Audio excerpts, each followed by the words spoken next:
Loki used his magic to cloak himself before jumping back onto the trail of the mountain in order to stand above the dragon to watch everything that was happening. Loki observed the surroundings carefully. He hated having to trust that Volvia for a good part of the plan, but he needed to focus and concentration and would not be able to do anything without her help. He was well aware of her presence, several meters above him. His eyes caught a glimpse of the light in the distance, just like a fiery creature did, and both turned their attention towards the golden stars dancing in the air so far away. But just a little jump away for the gigantic, hellish monster. Good, he thought. He focused his attention on the peak of the mountain in front of him, whispering words with feverish voice, sweat rolling down from his temples to chin. Elzia's illusion of gold had attracted the dragon's attention, whose eyes suddenly had mesmerized focus on the piece of the treasure that this kind of creature loved so much. Gold was the dragon's weakness, and the one thing that could distract him, or drive him mad when necessary. The trick was to lure the dragon and distract him enough to have him slow him down. And that was the hardest part of the plan, the part Loki had to execute to perfection without losing a second. The dragon approached almost carefully to what he thought were the coins of pure gold. His head tilted from one side to another, eyeing the gold silently as his paws approached little by little, using its enormous reach to tiptoe on the mountain sides delicately. The gold of his eyes was shining more fiercely, as if a blaze to the greed of the reaching for his gold, to grab and keep for himself. Loki's watery green eyes flew open suddenly, and with a sudden-sharp move of his hands, rocks from the mountain he was facing, right above the dragon, seemed to be ripped off from the mountain wall. It appeared as if pebbles were falling onto the dragon's back at first, not even scratching him, nor distracting him from his prize. Quickly, after another swing of his arms and a shout, he felt his whole body burning with cedar. More rocks seemed to explode and begin to drop. Quite a few hit the dragon, and he shook his body, as if merely annoying him, but Loki had decided to bet on the elemental magic he wasn't the best at. Earth, but clever enough as to not try and make the whole mountain fall down onto the dragon instead. He chose to rip off some of the rocks from the base of the peak, and then after losing just some of its weight, the rest of the rocky hill would collapse on itself and on its own. Loki gave another violent sway, his whole body trembling from exhaustion, his fingers burning with the greenish light of his magic. Boulders seemed to be torn apart by a giant invisible hand and toppled. The stone above him, the new hole in the mountain, seemed to vibrate ever so slightly as the god ceased to breathe. Watching anxiously, some rocks dropped, and then some of the side mountain couldn't fight against the gravity anymore, and it started to collapse, agonizingly slow at first, and then all at once. The dragon heard the rumbling of the stones falling straight upon him, and he glanced away from the illusion of gold that had lured him to his trap long enough just to see a part of the mountain wall rolling down onto him. The avalanche of mighty rocks fell upon him, and he gave a loud shriek. He brought him down the weight of the mountain rocks just as he collapsed, and fell all the way down into the valley. The sound of the rocky wall flowing down echoed in the mountains ever so loudly. It made them all vibrate, causing Loki to lose his balance and fall on his knees. Exhausted from so much of cedar, his whole body aching from both the magic and the fight. His mother had always said that magic was a tool which increased the one's potential, but would require the energy, strength, and the muscles to Volvo would use if he were to use his own abilities. Loki on his own could not move a rock, but thanks to the cedar, he ripped off the entire side of the mountain, and his body knew it, feeling as if he used his own hands and muscles to do so. He could still feel it, the runes of magic pulsing through his veins, feeling the power and invincibility that could not be compared to anything else. But now it was slowly fading away as he felt crushed and overwhelmed by the exertion, not just physical but also by the weakness of his energy and aurora. Until now, he had used spells and magic, but every time he got too exhausting, his mother had stopped him, and he never actually reached for his own potential. That what he could do? Break an entire mountain apart?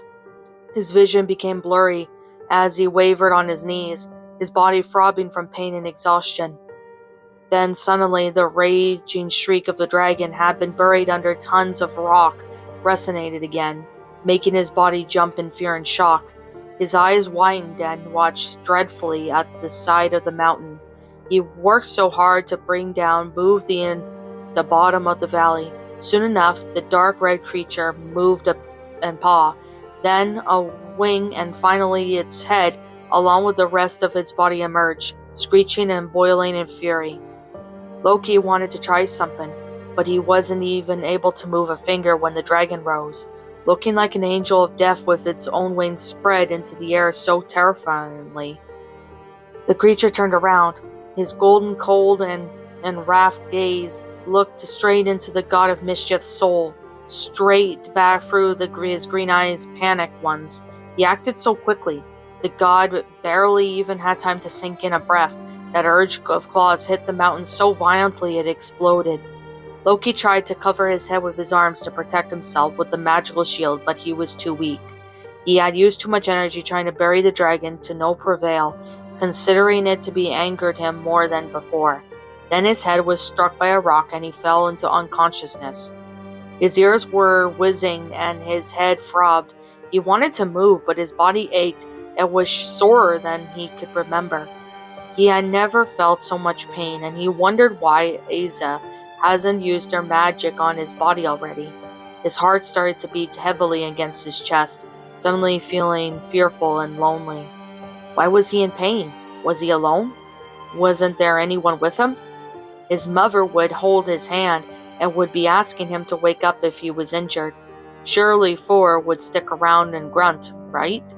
Expecting him to wake up to his lovely sound of Odin too. Odin would probably come, ask him about him and leave, only to come back later. He wasn't really alone, right? Even if he felt cold and in pain, if he were to open his eyes, he would too see his family's smiles. They would be here, right? His eyelids trembled so slowly, and his eyes blinked and opened. He grunted when he was blinded by the intense light of the sun, and he opened his lips to ask whoever it was to hear and draw the curtains of his chambers closed, but his throat was dry and no word would escape his dry lips.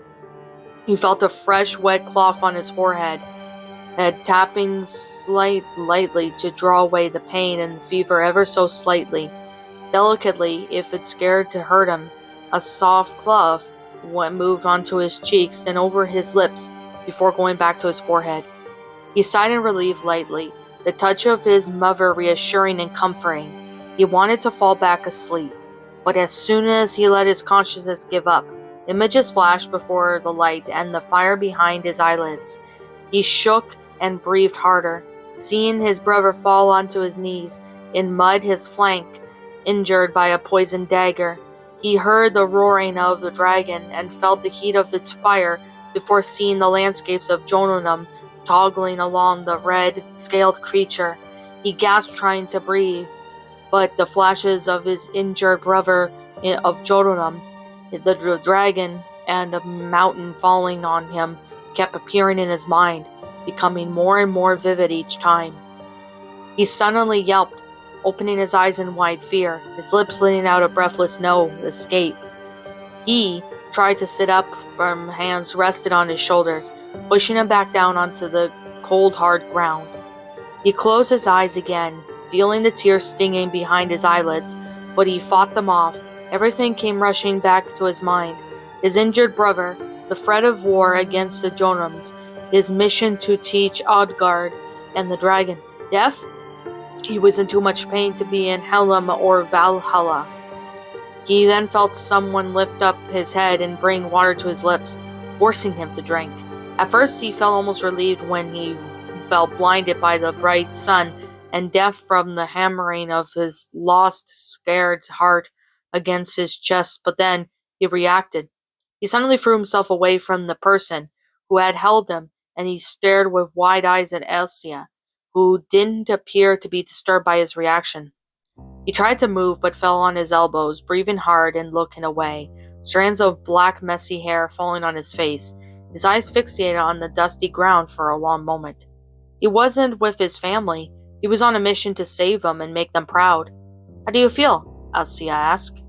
At first he didn't understand the question, considering how fuzzy the sound of her voice was in his head, but then he heard himself answer and then realized he was doing it all. "What are you doing?" His voice sounded much colder than he intended to, and silence fell between them.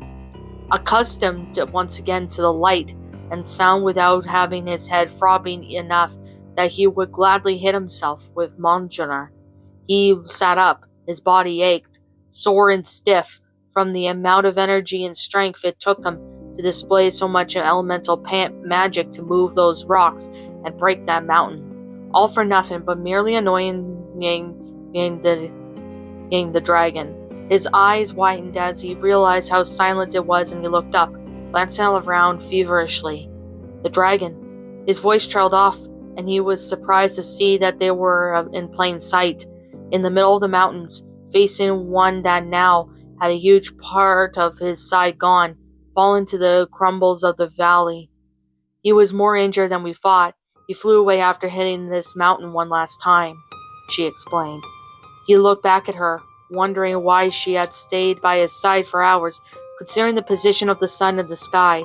She handed him the gourd of water, and after watching her suspiciously, he carefully took the gourd and drank it, giving a sigh of relief at the refreshing liquid going down his throat. "What happened to him?" he asked. "Pretty sure he would have been able to survive the rocks falling on top of him. It must have pushed you under the cover that protected you from the falling rocks. I found you laying in dust and pebbles. You were bleeding." He brought a hesitant hand onto his head and winced at the pain. It provoked his temple and throughout his entire body.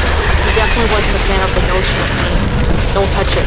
You need it to be healed, but I don't have anything on me to help you with your bandaged head," he said, frowning at the dry blood in his head and soaking his hair. "Did you come in Jonadam expecting to follow me all the way to Outgard without any supplies?" he asked. At this point, he didn't know if he should be impressed or laugh at her disbelief. He probably hit his head harder than he initially thought, as if he felt this way. "Is there a river down there where you could rest better than here? But I don't know if I can walk," he interrupted. And to prove his point, he pushed himself up, wavering on shaky legs. She watched him carefully, ready to grab him if he fell, but grunted and forced himself to advance. He could still feel every single muscle in his body shouting in pain. He could feel every single one of his bruises and scratches, stretching and aching. It was the third day in Jonadam, and he was only halfway to his goal, and he was drastically slowed down. He growled once again, and this time it wasn't from pain. A few hours later, they had reached the valley, where the river mentioned by Issa was flowing through. When Loki looked further, he saw the results of the mountain, and he had tried to break. He saw the rocks and crumbles scattered all in the middle of the river, creating more stream than to use to it.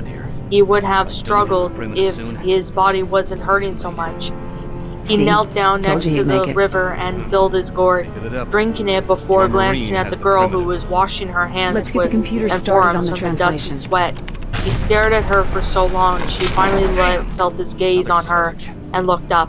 He threw her to the gourd, and she caught it in her hands, watching him surprised. "Drink," he commanded. She glanced down at the gourd once again before smiling lightly. "You do like giving orders," she murmured before drinking from the gourd. He rolled his eyes, and after washing his injuries with the water, took out a shrunk safety kit from his pockets. He held it in his palm and merely waited before it turned back into its normal size. He took out some bandages after wetting them in the water, applied it with a groan on his forehead. "Do you want me to help you?" Isa asked, breaking the silence between them. "No." She stared at him with a little pout, while he kept washing off the dry blood. "I'll be in the Phobos "Let me," lab." she started. "No," he cut her off, throwing a stern look. "I am capable of taking care of myself." A disbelieving look fell on her face as he almost threw her in the river before retaining himself. After washing their faces, arms of dust from the previous night's fight, Loki stood quickly, looking around before starting to walk towards the next mountain he had to climb. He couldn't even just glance behind him, but he knew the girl was following him, keeping up with his pace surprisingly well. You know you could have thanked me, Isa suddenly said, ending the silence that Loki much preferred. For what? She caught up with him, pondering on the question and lifted her hand to count. For saving your life the first time from a fatal fall, assisting you with that dragon, going back to check on you in the rubble, and for taking care of you until you woke up, he enumerated before glancing at him. He scowled before sighing deeply. He wasn't enough of a fool not to know she did help him. He would go as far as admitting she might have saved him, and even if he was a proud prince, he wasn't going to deny any of her words. He stopped, then turned towards her, bowing his head lightly. I am sorry that I have been rude to you this whole entire time after you saved me and helped me. I thank you, Lady Isa, for everything you have done for me, he said.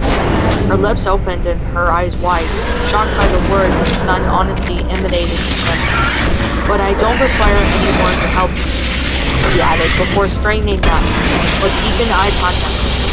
As I've told you before, my journey towards Utgard alone. If you wish to go on your own, then do so. But I am sure you've noticed it's a dangerous path and... Dangerous?